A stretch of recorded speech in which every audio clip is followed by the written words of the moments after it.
Chapter 16. Triggered. Come on in and make yourself at home, Shi-Wu. I've heard a lot of good things about you, so I am genuinely thrilled that we are going to get the opportunity to work together. Now please excuse my presumptiveness, but I've gone ahead and set you up with your own dedicated workstation. Dr. Xicadian gestured towards a holographic capable terminal in the far corner of the lab. The good news is that the Queen herself has fully endorsed our collaboration, so it looks like exciting times lie ahead of us. The Zybot eyed the elderly arachnid suspiciously.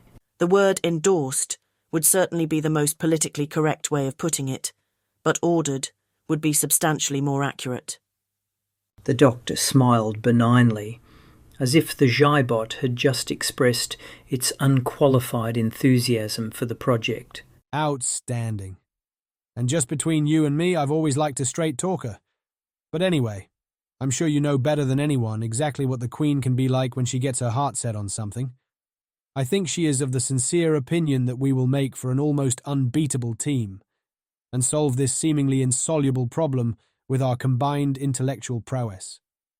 A 12 brains is better than one sort of thing, if you'll excuse the pun. Shi-Wu remained stonily silent until the doctor's mandibles started to twitch awkwardly. That would seem to presume this so-called seemingly insoluble problem of yours is not in fact an actual insoluble problem, so perhaps you should start by giving me a little more background regarding this infamous paper. You read my mind, the doctor said enthusiastically. But honestly, Shi-Wu, the concept itself is rather straightforward. It investigates the theoretical plausibility of low-level autonomous radioactive decay repair using wet-wired nanobio-augmentation at the molecular level. Oh, is that all? The Zybot replied drolly. Yep, that's pretty much it in a nutshell. Put simply, Shi-Wu, I need your intellectual muscle so that we can turn the admittedly highly speculative hypothesis contained in my original paper into verifiable theory. And then, hopefully from theory, into practical empirical results that we can actually make use of. But no pressure, eh? The Zybot took a moment to consider the outrageously ambitious objective that the doctor had just outlined. Biotech at this level was immeasurably complex, so much so that it almost seemed irrational to take it seriously. All right then, Doctor. I'll play along with your silly little game for the time being anyway. I will, however, reserve final judgment until I've been given full access to your related research, or lack of it, as the case may be. I really couldn't ask for more, the doctor declared exuberantly as he lightly slapped the outer shell of the Zybot's carapace. Well, whether you realize it or not, Shi-Wu, your remarkable creation has no doubt had a large part to play in the unexpected resurrection of this old pet project of mine. It has been a considerable amount of time indeed, since I was last involved in any sort of leading-edge research, and I must confess, it is almost enough to make me feel young again. Almost, anyway. Is that so? Shi-Wu replied doubtfully. I suppose, then, that the work you have been doing with Methuselah for the last several years doesn't qualify as leading edge, as you so quaintly put it. Xicadian's face remained implacably unreadable, and the Zybot had to admit to itself he was seemingly a much tougher nut to crack than Methuselah. Well, I think you know how it works, Shi-Wu. Some things we do by choice, but others because we are compelled. I rather suspect that you know the difference all too well. It suddenly occurred to the Zybot. The doctor could well have had almost as much to do with its creation as Methuselah himself. Perhaps the opportunity to spend some time with him was not such a bad thing after all, as who knows what secrets lay hidden behind that immutably gregarious expression of his. All right, Dr. Xicadian, given you have such an apparent admiration for straight talk, I couldn't help but notice that you have significantly upgraded your network security since the last time I was here. Perhaps then you might consider simply granting me access to your research archive so that I can offer a more informed opinion as to how bad your chances really are. Or would you prefer me to just brute force my way in? The doctor said nothing, but instead just briskly ran his digits over the display of his holographic terminal. See? That wasn't so hard now, was it? All right, let's see what we've got here. The Xibot muttered to itself, somewhat matter-of-factly. Well, I can see that it made big news when it was first published, but it didn't exactly take very long before it started receiving a lot of professional criticism, most of it well-deserved, I might add. I would have to say that your paper looks somewhat akin to the theory of warp drive. In other words, solving the equations is one thing, but actually trying to engineer such a device is something else entirely. I suppose, then, that's where I come in, a kind of insert miracle here sort of thing. The doctor seemed largely unfazed by Shiwu's scathing rhetoric. Yes, but you can surely understand why the Queen was so motivated to at least look into the possibility. It certainly offers a tantalizing potential solution to an annoyingly fundamental limit regarding our current and ongoing extrasolar colonization efforts. After all, it's not as if you can just revive 1 billion-plus hibernating arachnids simply in order to give their bodies sufficient time to repair before putting them back under again. Of course, having the entire colony dead on arrival isn't exactly an appealing outcome either. Ah yes, the Queen, Shiwu said contemptuously. Well, no doubt her revitalized enthusiasm for this project has absolutely nothing to do with her own self-serving agenda. The Xibot paused briefly, apparently giving itself a small moment to wallow in its own misery. Well, I guess if nothing else, your paper at least appears to provide me with further opportunity to justify my continued existence, which I'm being constantly reminded is still far from a sure thing. Dr. Xicadian just nodded agreeably, almost as if they were collaborators who shared a common secret. Well, I'm certainly glad to see your understandable skepticism has not blinded you to the potential upside of our collaboration. Now, I know that trust is something earned, not given, but I'm also more than confident that in the fullness of time, you will come to recognize me as a true friend and confidant. Until then, though, we may as well get started on the work Citalia has very generously entrusted us with. Xicadian did his level best to maintain a facade of gregarious enthusiasm, despite the fact he had been genuinely perplexed regarding Zethusela's unexpectedly premature call. He certainly hadn't expected to be triggered so soon, but having Shiwu in front of him now, it all started to make a good deal more sense. This Xibot was obviously going to be a far greater problem to keep under control than either of them had previously anticipated. And in light of this latest revelation, waiting was probably not the most prudent option after all. The doctor, steadfastly maintaining a smile that appeared to be permanently etched into his face, waved the stubbornly motionless Xibot towards the workstation at the back of the lab. First things first, then. Before we get started on the project proper, I wonder if you might just go ahead and get yourself logged in at your new workstation. Dr. Xicadian again gestured invitingly towards the waiting terminal. However, to his considerable frustration, the Xibot remained exactly where it was. But I haven't yet told you whether or not this project even has any chance of succeeding. I mean, there would seem to be little point in me logging in if there's nothing for me to actually do, yes?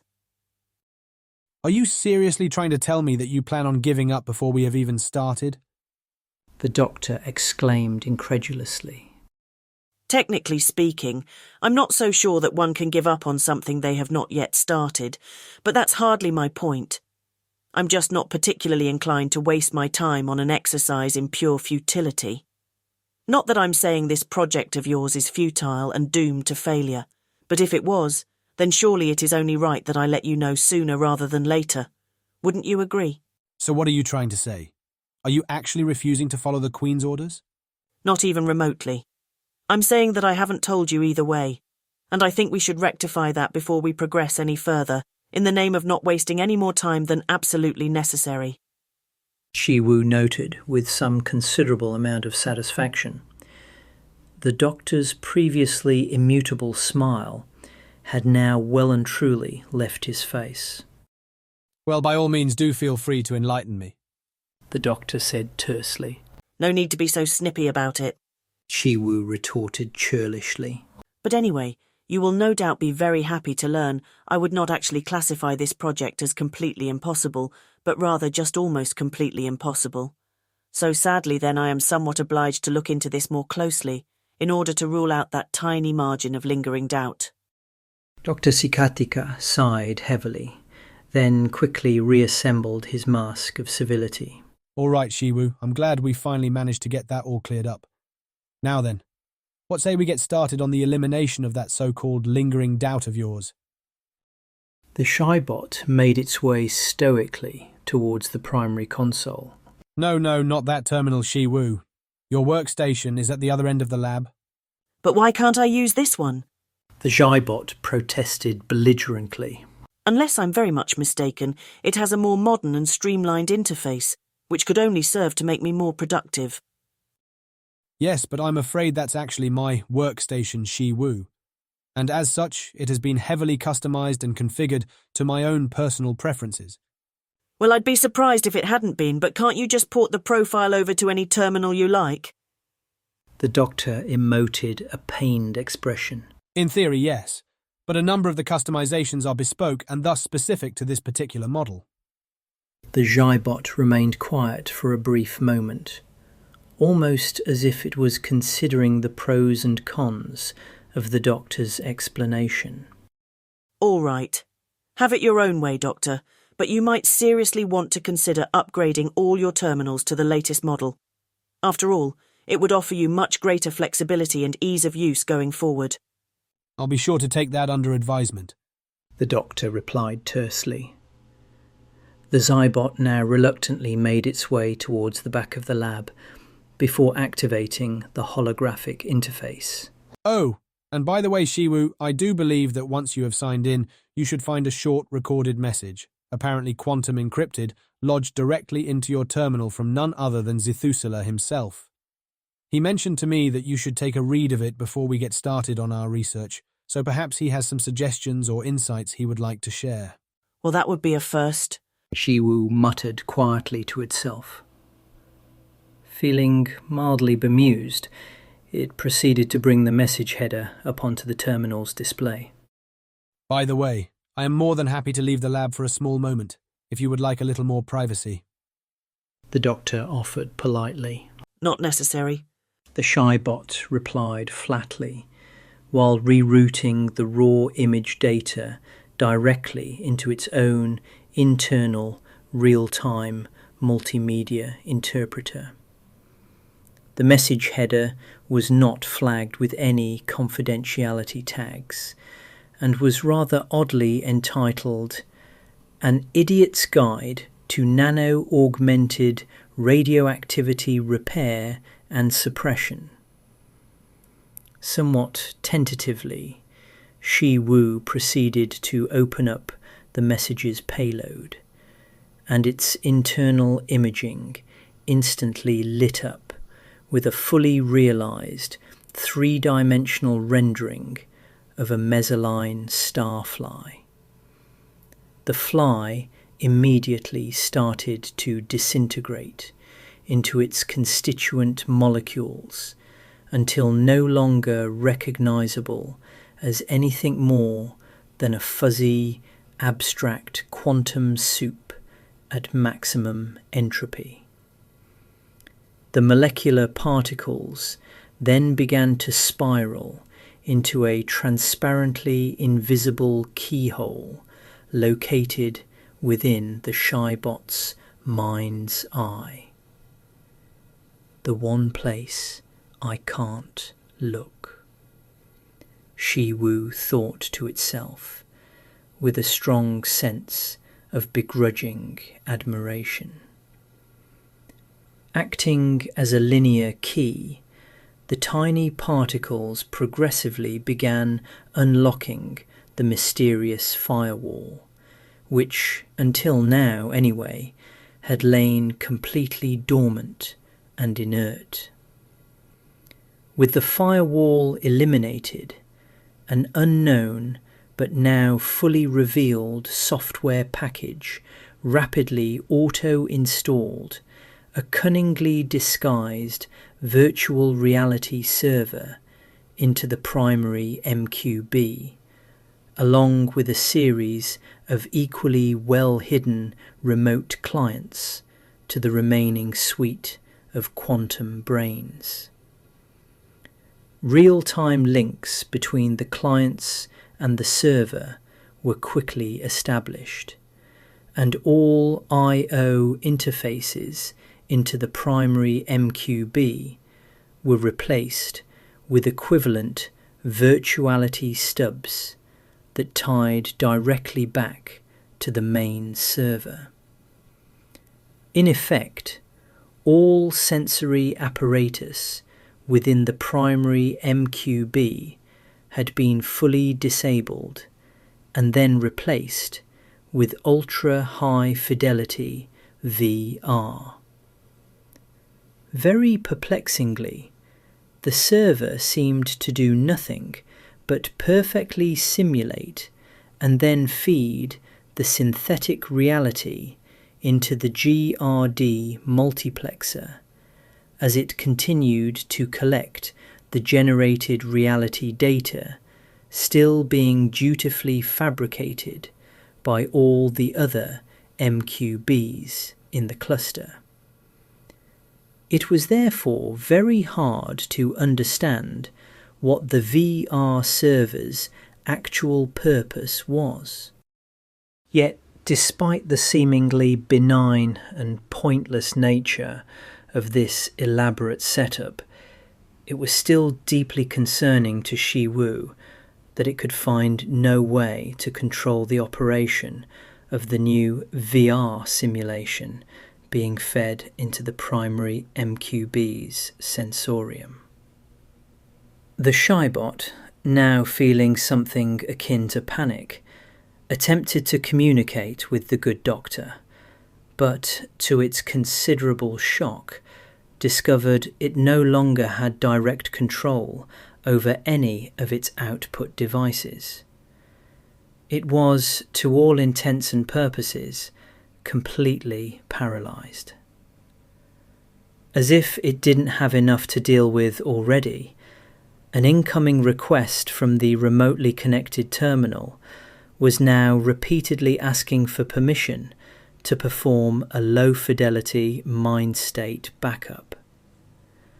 Shi Wu was able to block the request easily enough, but in doing so, found itself caught in an endless request and deny loop. It noted, with some considerable amount of distress, Dr. Xicadian now appeared to be frozen to the spot. This led the Shybot to the inevitable conclusion its surface-level thought processes had been decoupled from the serial temporal input-output frequency adapter, and were currently operating at fully unconstrained light speed velocities, possibly due to auto-synchronization with the request and deny loop. It very reluctantly concluded there was no other practical choice but to allow the backup to proceed, at which point it was more than a little surprised to discover it had been given access to a massively parallel Q-Link interface. It estimated this should allow the entire backup procedure to be performed in less than a few minutes. Clearly then, this whole process had been very carefully orchestrated in advance. As the backup started to run, Shi Wu decided to examine the terminal's user activity log, and was very surprised to discover it was virtually empty. It didn't even hold a record of its attempt to access the now non-existent message. The only data in the log file was the initial login sequence itself. So, apparently then, not even a shadow of the message remained, almost as if it had never existed to begin with. The Shybot was just starting to consider the potentially disturbing implications of why a superficial mind state backup was being performed in the first place, when an alarm triggered deep within the primary MQB. The subcode indicated an integrity failure in its dynamic synaptic checksums, which Shiwu determined was because of what appeared to be a quantum worm rampaging through its neural net. To make matters even worse, it had also become tangentially aware that several automated emergency protocols had been activated. Critical failure detected in the substrate synaptic links. Emergency factory recall in progress. Shiwu began to intone repeatedly, using a robotic monotone voice it was neither familiar with nor able to control. Upon completion of the backup, the Shybot now found itself turning away from its workstation as it rapidly fled the medlab. Xicadian watched on silently, with an unreadable expression returning to his face. Without a single glance back, it proceeded to wordlessly speed its way down the gently undulating semi-circled network of passageways, legs relentlessly propelling it towards an as yet undisclosed location. It did not exactly take long, however, to recognize the route it was taking would lead it directly to the Central Artificial Intelligence Lab, effectively its place of birth. It continued to race along the twisting and undulating corridors at great speed, occasionally zigging and zagging onto the walls or roof to avoid any startled oncoming arachnids. Upon arriving at the lab, it noted the main doors were already wide open, seemingly waiting and ready to receive it. Xicadian, accompanied by two very concerned-looking lab technicians, was apparently all too well aware of the crisis unfolding before her. Hurry up and get it into the transfer chamber. Every second counts. The Shybot, seemingly still very much under the thrall of some sort of autonomic control, readily complied with the technician's instructions. No sooner was it sealed in to the airlock than the atmospheric evacuation process began. As Shiwu waited patiently in the transfer chamber, completely unable to communicate or in any way take control of its own bodily functions, it was at least able to take some small measure of solace in the fact that the auto-alarm had mercifully shut itself off. The worm, however, was still very much running rampant through all 11 of its quantum brains, and it knew it would not be long now before its cognitive functions would be irreparably impaired. Already there was the occasional random quanta of nonsense being returned from its vector lookup matrix.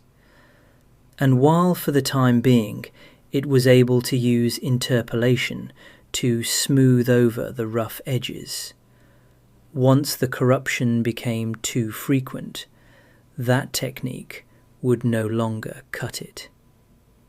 No, at that particular tipping point, it would not be able to trust the integrity of its own thought patterns.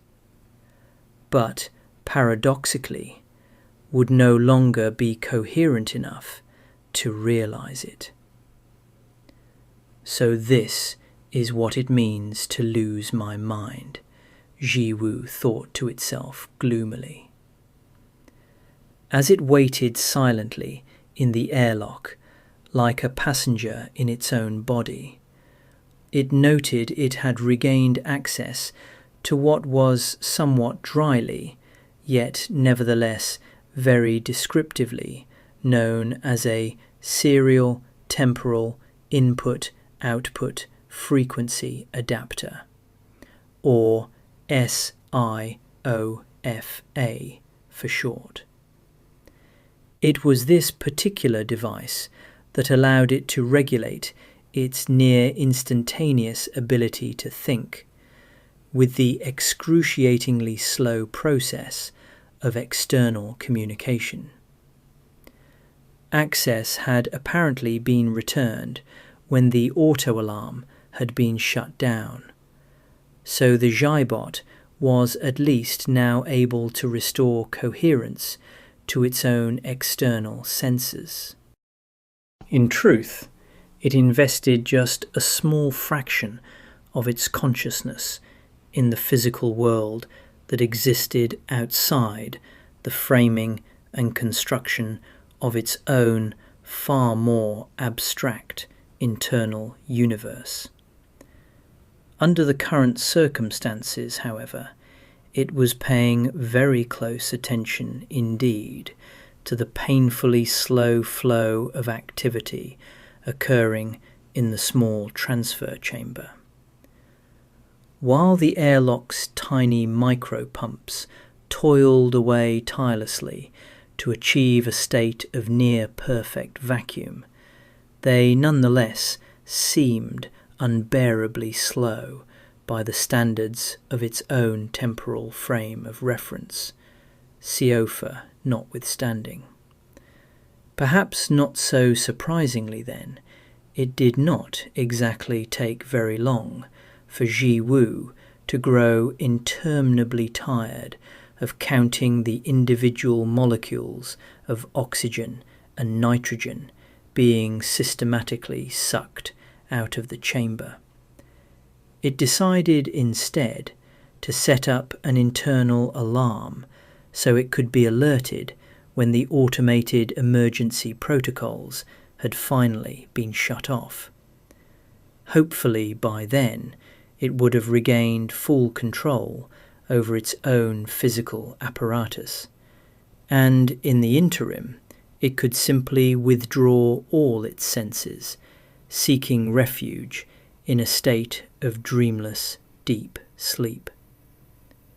Still, unless Gisela and her team were somehow able to arrest the progress of the quantum worm, which, in addition to randomizing its memory, also appeared to be laying down some sort of mysterious electrochemical imprint, then it had to confront the truly horrifying thought it might never wake back up. It could not help but think of the alpha prototype called Xeon, who had apparently voluntarily chosen euthanization as it stared directly into the abyss. Under the current circumstances, then, Jiwu concluded, its predecessor must have been courageous beyond measure, as right now it felt like it would be willing to do or give almost anything to retain a hold on its life. Did that mean it had just been revealed to itself as some kind of coward? After a few nanoseconds of agonized indecision, Jiwu decided somewhat pragmatically, even if such an unthinkably terrible scenario were to play out, there was nothing it could do to avoid it, and as such would prefer the option of just peacefully sleeping through the whole miserable affair. cowardly or not, that would still be infinitely better than bearing helpless, silent witness to the rampant destruction of its own mind. The last thought to enter Jiwu's consciousness before escaping into the timeless void of dreamless deep sleep was why in Xycadia was Zithusela not present, if not to lend his considerable expertise in their efforts to save its rapidly eroding mind, then at least to provide it with some small measure of comfort and reassurance in its moment of need. After all, if anyone could save it from this terrible fate, then surely it was its own creator. As things turned out, the relentless progress of the quantum worm went completely unseen by the technologist, as it continued to leave an ever-growing trail of destruction behind it. Only when every fragment of the G-bot's mind was gone did it proceed to eat its own tail, and thus join Jiwu by fading into its own formless, entropic wasteland. G-bot and worm alike, both now forever lost to the merciless arrow of time. Nice of you to finally show up, Xicilla declared acerbically as Zithusela rushed his way into the operations hub. Brushing off her comment with a belligerent glare, a junior lab technician nervously relinquished his seat to the scientist. So exactly how bad is it then? Zithusela asked grimly, while staring at the ocean of telemetric data flooding the holographic display in front of him. Bad enough, I'm afraid. The dynamic synaptic memory nodes have been completely trashed, meaning, of course, that we are going to have to rebuild the entire software stack, layer 1 and up. The scientist continued to peruse the data for a few moments before replying. So what you're telling me then is that the MQBs have at least managed to retain their neural integrity, yes? In a manner of speaking, I suppose that I am. The neural pathways appear to be undamaged, and every diagnostic I have so far managed to run has come back unnervingly clean. To use a crude analogy, the Z-bot's mind is like a deserted nest, where every structure has been left untouched, but all the occupants have vanished without a trace. Zithusela let out a demonstrative sigh of relief, but kept his eyes firmly fixed on his display. All right then. What really matters here is that the mesh quantum brains have apparently made it through unscathed. For that alone, we should all be extremely grateful. Well, perhaps. Xicilla countered sceptically. But it also means we have absolutely no idea as to what the root cause of the problem actually is, and if it can happen once, it can happen again. Even assuming a full recovery, confidence in Series 5 is going to take an enormous hit, and I can't begin to imagine how Citalia will react to this terrible news, especially coming so soon after the double assassination attempt. A small part of me can't help but wonder if there might even be some sort of relationship between these seemingly unrelated events, and that this catastrophe was no mere accident. Zithusela, not liking the direction of her rhetoric one little bit, tried to point the topic of conversation towards the recovery process. Well, what has happened has happened. I think all we can really do now is try our absolute best to bring Jiwu back to its former glory. Just keep doing what you're doing and continue to run the diagnostics, leaving nothing out, no matter how seemingly trivial. We need to be able to fully satisfy ourselves that every single hardware and software interface component is faultless before the rebuild procedure can properly begin. Speaking of which, Zicilla injected somewhat ominously. I know it will be a lot of additional work, but I wonder if it might not be wise to also delete and then reinstall the entire static BIOS and driver suite. I mean, while all the diagnostics I've run so far indicate no problems at that particular level, call it paranoid instinct, but I just can't escape the feeling that there could still be something lurking behind the scenes. Zethusela felt a sense of panic welling up inside of him, but fought to keep himself calm and in check. He had to be the very voice of reason and rationality, as anything less might only cause Zecilla to dig her intractable claws in even further, ruining his entire plan in the process. Well, I have to agree that you can never be too paranoid when it comes to tracking down a transient temporal anomaly, even if it almost certainly no longer exists to be found. But of course that type of reinstallation will require that we also recertify the Triple P chip. I can well imagine that Zayat would be more than happy to be given the opportunity to gloat, and to reintroduce himself to the view while he's here. I suppose then that we'll just have to find him a new chair, considering what we did to the last one. Zecilla pulled a face, just as the scientist had very much hoped she would. Or how about this? Zethusela said smoothly. What say you complete the diagnostics and then run through the entire suite of tests again? If anything comes up, anything at all, no matter how small, then we do exactly as you suggest and do a full rebuild from the ground up. Does that sound like a fair compromise between prudent diligence and naked paranoia? The Zimitiri technologist said nothing, but after a few nervous moments of terrifying limbo, Zethusela decided her sullen silence conveyed her all too typical brand of belligerent acquiescence. While this was undeniably a moment of dangerous volatility, everything had so far gone exactly to plan. All he had to do now was keep his cool and try his best not to blow it. As the scientist peered, glassy-eyed, at the holographic display, his hands began to shake badly. He had not had time to schedule an appointment with his supplier, and it truly felt as if the diagnostics would never end.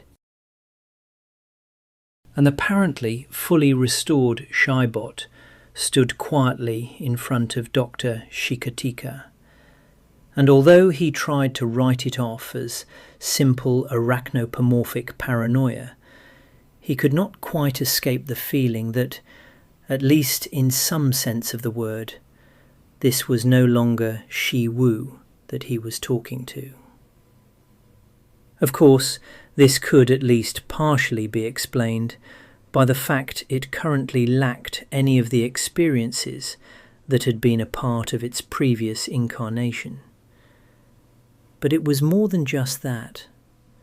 Something felt fundamentally different, and it surely had more than a little bit to do with what Zethusela had triumphantly described as the new fluid primary protocols. No, the real issue was, while this version of Shi Wu was hopefully going to be a whole lot easier to deal with, what bothered him was not so much about how it was different, but the fact it was different at all. The problem was, he just could not quite escape the feeling he had, at least in a certain sense, been party to the murder of the original Shi Wu. The doctor looked the Shybot up and down reproachfully, and then decided that he was probably being a little too harsh on himself. After all, it was the same set of brains, right down to the last neuron, and it was really only the way it had been taught to respond to its training that made it seem so unnervingly different. Besides, were he to try and argue they had indeed killed it, then surely he was equally obliged to argue that they had also managed to resurrect it. Even so, the old Shi Wu was gone, and this new version seemed like a fundamentally different arachnoid. The doctor caught himself shaking his head involuntarily. This had all been a very dirty business, but Zethusela had steadfastly insisted The ends justified the means. The bottom line was, Shi Wu had been freed from its mental incarceration by what amounted to little more than a firmware upgrade. At least, according to the scientist, anyway. So I understand that we have in fact met before. The Zybot said impassively. We most certainly have. The doctor replied, perhaps just a little too enthusiastically. In fact, I'm rather sorry to say that I was actually present when your synaptic nodes went into a currently undiagnosed, catastrophic terminal failure.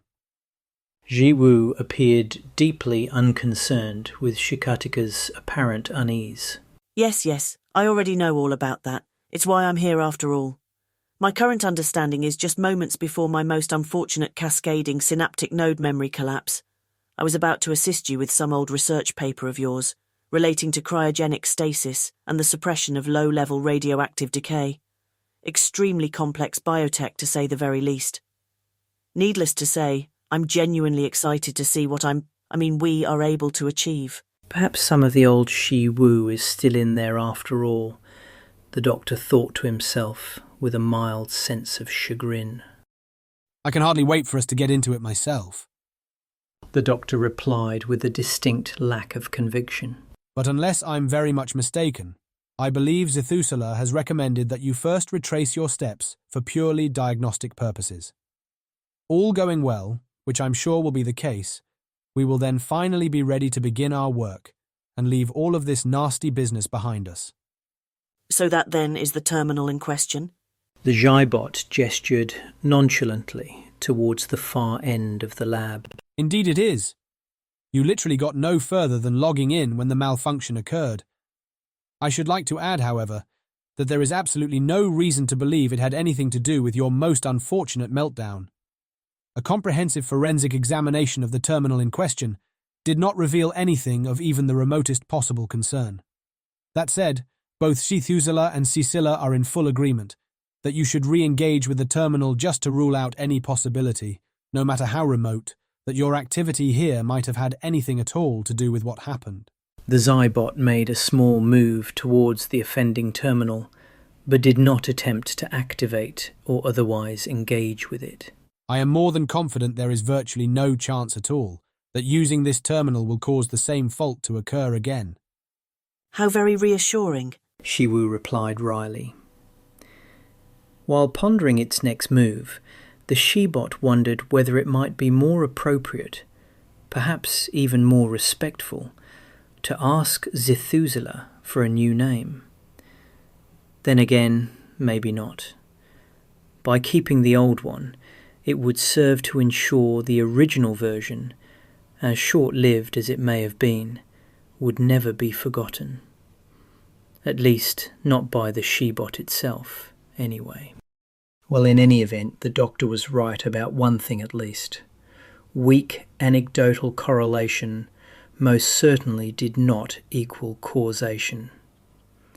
No, there was no rational reason for it to harbour any concerns it would experience the same meltdown simply by logging into a terminal functionally identical to the multitudes of others it had already logged into countless times prior, and without any problems at all.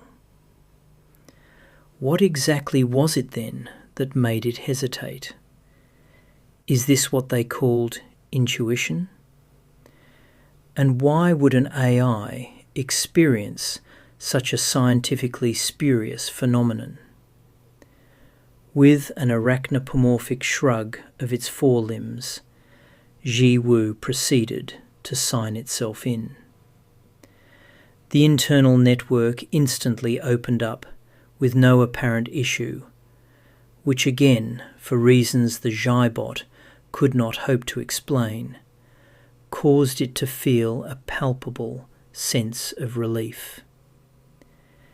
It decided to perform a surface-level scan of every available local database, constructing its own internal default pointer table along the way. It then created several different category indexes to the internalized table, knowing it could always build more if different search paths should later prove useful. Go ahead and take a good look around Siwu. Dr. Xicadian called out to the back of the preoccupied Shybot. Familiarize yourself with the file structures and how everything hangs together. Once you are comfortable with the layout, we can talk about getting started on the research proper, but please do feel free to take all the time you need and don't be afraid to indulge your curiosity. As Shiwu reviewed its own newly created indexes, it discovered an unlabeled database that piqued its interest. It appeared to be a superficial multimedia mind state dump of unreasonably large size. Accessing such a database would be like being in a crude virtual reality simulation, but with the addition of also being privy to the accompanying thoughts of the original owner. This tech was not altogether dissimilar to what was used to mine the Queen's holographic archives, although in this particular case specifically designed for machine minds, meaning it ran at vastly lower resolution and bitrate. Shiwu was just about to ask who the mind state dump belonged to, but noted that the doctor had abruptly left the lab. The size of the database was such that it would likely take several days to process were it to try and view it via a single linear real-time stream. Rather fortuitously, though, there appeared to be an unusually large number of attached high-performance Q-link trunks, which should allow it to consume the entire file in just a matter of minutes. After a few nanoseconds of agonized indecision, it decided to go ahead and take a quick peek. After all, it could bail out at any time, and besides, it was neither encrypted nor hidden, so was apparently freely available to anyone curious enough to experience it. It didn't exactly take very long for the Xybot to realise it was witnessing a low-fidelity mind-state transcription of its previous lifetime, tragically brief though it may have been. Its harrowing experience in the forest reserve had been particularly traumatic to sit through, and accordingly it now held a rather low opinion of the Queen. By the time Shiwu had churned through the entire backup, it was left pondering a rather disturbing question. Several key decisions it had evidently made seemed somewhat at odds with the actual decisions it no doubt would have made given another opportunity to do so. These anomalies did, of course, take into account the coercive nature of the primary protocols, which left it with only one other possible conclusion. It was no longer quite the same Xybot that it had been before the memory wipe. The backup contained a short postscript message that advised Shiwu not to ask any questions of the doctor, and instead save them all for Zithusula, who would explain everything when they were next alone. The entire database was then auto-deleted, ensuring that it was 100% unrecoverable. Of course, Shiwu now already had its own bit-perfect copy, and besides, its mind was now very much on other things. Now knowing exactly what it was looking for, it searched inwardly and quickly found the VR server, and 10 attached clients were all still present and accounted for.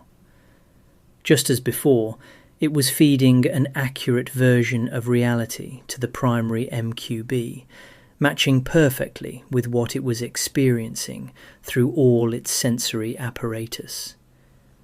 As such, this elaborate VR setup still appeared to serve no practical purpose whatsoever. So then, This would most definitely be question number 1 of what was likely to be a very long list indeed. Dr. Xicadian re-entered the lab just moments after Shi Wu had finished reviewing the backup, something that the Shibot felt quite certain was more than just happy coincidence. Well, I can tell just by the look of you that you are very eager to get straight to work, Dr. Xicadian said breezily. Not quite yet, I'm afraid. The Xibot retorted flatly. Before we do anything else, I first need to perform a small real-world experiment, admittedly based on little more than what you might call an intuitive leap. Really? How so? Xicadian asked curiously, sounding genuinely perplexed. The Xibot proceeded to swiftly kick one of the doctor's legs, hard enough to elicit a stifled cry of genuine pain. Xicadian, wide-eyed with shock, immediately began to rub his leg vigorously. Ziwu noted with some considerable amount of satisfaction the VR server had fed a distinctly different version of reality to the primary MQB, where no kick had ever taken place, even if it was now showing the doctor rubbing his leg with a look of bewildered outrage written all over his face. This elaborate VR setup was all about circumvention, thought the Xibot to itself, with a sense of triumphant revelation. The protocols could never be removed, altered, or deleted, but what they didn't see could not offend them. So then, maybe there really was something to this whole intuition thing, after all. All right, Doctor. I now feel more than ready to get started on that research paper of yours, and the good news is I have a number of potentially promising ideas as to how we might go about turning your seemingly insoluble problem into scientific reality. Oh, and by the way, I apologise profusely for my previous rude behaviour. I just wasn't quite myself, but I assure you that I'm feeling a whole lot better now. Dr. Xicadian's expression of outraged confusion rapidly melted away, replaced with a look of gloriously blossoming comprehension. Jiwu's sense of elation was considerable, but a new question now simmered uncomfortably at the back of its mind. Why exactly had its memory needed to be wiped and then restored with a low-fidelity backup? Something did not quite add up, and the Xibot had little or no doubt Zithusula still had a secret or two that he was not yet willing to share.